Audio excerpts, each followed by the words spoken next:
Gak ada dari kita yang dapat keluar dari ujian. Ketika Tuhan memberi ujian buat setiap kita, kita harus menghadapinya, mau atau gak mau.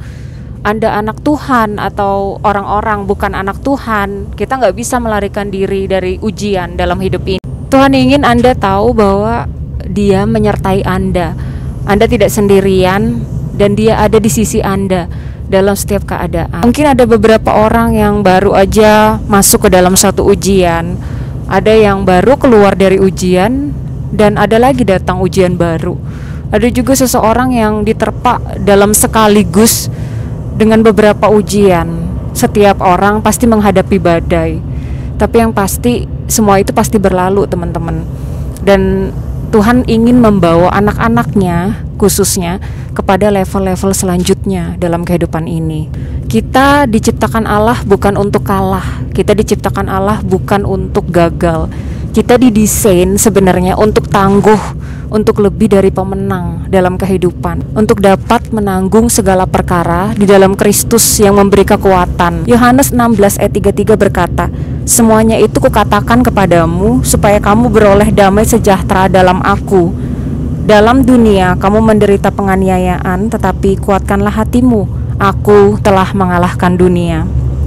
Jadi penganiayaan, penderitaan itu bagian dari kehidupan kita. Kita harus menghadapinya bersama dengan Tuhan. Tentu saja kita tidak sendirian. Ujian itu diberikan Tuhan bukan untuk membunuh kita. Ujian itu diberikan Tuhan bukan untuk menyiksa kita, tapi karena Dia ingin kita lulus tes dan naik ke level selanjutnya. Seperti seorang student ketika dia selesai dalam kehidupan gitu ya, dalam pelajaran, dia pasti harus dites dulu untuk masuk ke level yang selanjutnya. Yohanes 16 ayat 33 tadi berkata bahwa di dalam Yesus kita memperoleh damai sejahtera. Jadi ada masanya ujian itu berlalu. Di dalam Tuhan Yesus ada damai sejahtera juga, teman-teman. Gak melulu ujian. Kenapa Dia memberi kepada kita ujian? Kenapa Dia mengizinkan anak-anak yang disayanginya juga masuk ke dalam ujian? Karena Dia ingin mempersiapkan sebuah umat yang siap untuk tujuan tertinggi dalam kehidupan kita. Ingat cerita Yusuf, dia harus diuji dulu dengan berbagai ketidaknyamanan. Dijahati oleh saudara-saudaranya, dijahati oleh ibu Potifar ya, di penjara. Jadi ada tujuan tertinggi sebelum Yusuf menjadi orang kedua di Mesir. Dia diuji dulu sama Tuhan. Dia dibentuk dulu karakternya. Tuhan ingin Anda selalu berkembang, seperti ujian untuk Abraham, Sarah, untuk Ishak, Yusuf tadi, untuk Simson, Daud, Musa, dan banyak anak-anaknya Tuhan. Mereka semua diuji. Sarah, istri Abraham, sempat tertawa ketika dijanjikan bahwa dia akan mempunyai seorang anak. Kenapa Sarah tertawa? Sarah tertawa karena polos aja, teman-teman. Karena dia melihat keadaan. Yang dia tahu, dia sudah menopause, dia sudah tua. Bisa aja dia berpikir, kenapa nggak dari dulu Tuhan, waktu aku masih subur, waktu aku masih muda. Tapi padahal Tuhan itu Allah yang punya banyak sekali, sejuta solusi buat setiap masalah kita. Dan Dia Allah yang dapat membuat hal yang tidak mungkin menjadi mungkin. Setiap ujian yang kita lalui, Tuhan tahu detail seperti apa, dan Dia ada di sisi kita ketika kita melaluinya. Yesaya 43 ayat 2, "Apabila engkau menyeberang melalui air, aku akan menyertai engkau, atau melalui sungai-sungai, engkau tidak akan dihanyutkan. Apabila engkau berjalan melalui api, engkau tidak akan dihanguskan, dan nyala api tidak akan membakar engkau." Itu janji Tuhan, teman-teman. Ketika kita melalui hal-hal sulit dalam hidup ini, seperti tadi melalui sungai, kita tidak akan dihanyutkan. Melalui api, kita tidak akan dihanguskan. Api tidak akan membakar kita. Jadi ujian itu ada bukan untuk mencelakai kita atau membunuh kita. Kita bisa menanggungnya karena kita diberi kemampuan untuk menanggungnya. Seperti emas ditempa di dapur perapian, seperti itu juga iman kita. Hidup kita harus diuji di dalam ujian.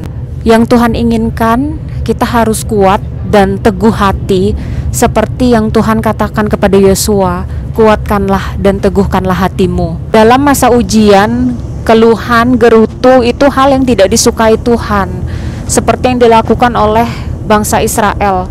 Sebenarnya perjalanan mereka singkat, bisa cuma dalam 40 hari.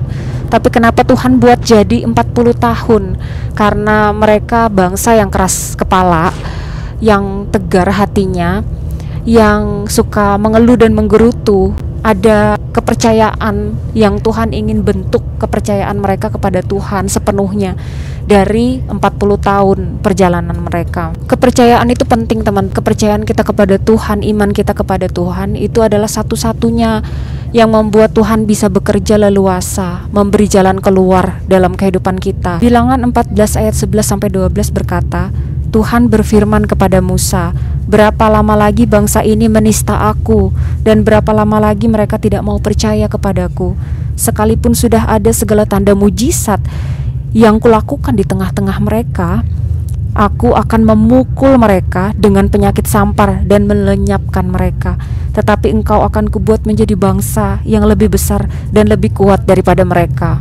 Ini pendapat Tuhan tentang bangsa Israel. Gimana Tuhan sebel gitu ya, karena sudah diberi mujizat, begitu banyak lagi penyertaan yang dapat mereka lihat dengan mata kepala sendiri, tapi bisa-bisanya mereka masih gak percaya Tuhan dan malah bisa membangun atau membuat berhala Allah lain yang bisu. Jelas-jelas gak ada kuasanya selama ini gitu, tapi mereka malah beralih dengan mudahnya kepada hal lain itu daripada kepada Tuhan.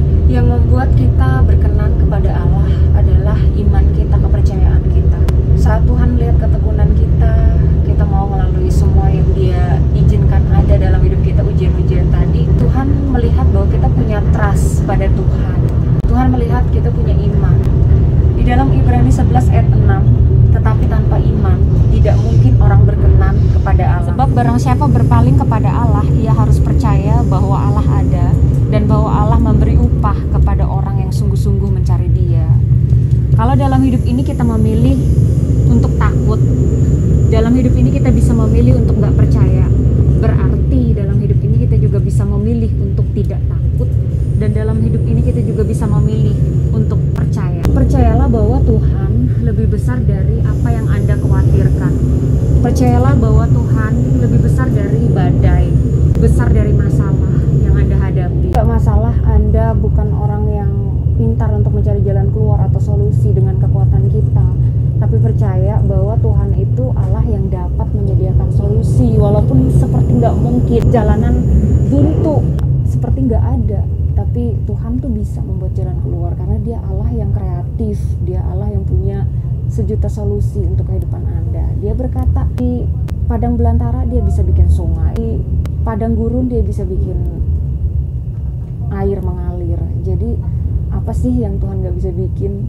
Semua yang ada di dunia ini, teman-teman, yang Dia ciptakan itu keluar hanya dari perkataan firman dan kemudian ada gitu. Jadi dalam kehidupan kita, percayalah kita punya Allah yang hebat ya. Percayalah kita punya Allah yang lebih besar dari setiap apa yang kita hadapi saat ini, sakit, penyakit, pergumulan. Percayalah, serahkan semuanya sama Tuhan.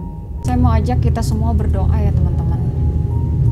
Kami mengucap syukur buat kasih setia Tuhan yang berlimpah-limpah dalam kehidupan kami. Kami tidak kekurangan sesuatu yang baik karena kasih dan kemurahan Tuhan. Dan kami mengucap syukur buat nafas kehidupan yang masih kami terima sampai hari ini. Kami percaya bahwa Allah kami adalah Allah yang bertanggung jawab atas kehidupan kami. Ketika kami berserah kepada Tuhan, Tuhan ambil alih, Tuhan yang memegang kendali. Dan ketika Tuhan mengontrol kehidupan kami tidak takut karena tidak ada yang terjadi di luar dari izinnya Tuhan. Jadi ketika Tuhan mengizinkan ujian atau tes dalam kehidupan kami, mampukan kami Tuhan, berikan kepada kami kesabaran dan ketekunan dan kepercayaan hanya kepada Tuhan, sehingga kami dapat melalui ujian dan cobaan ini dengan hati yang lapang. Dan Tuhan, ketika selesai membentuk karakter kami, badai ini pasti berlalu dan kami akan lebih dari seorang pemenang tampil di hadapan Tuhan.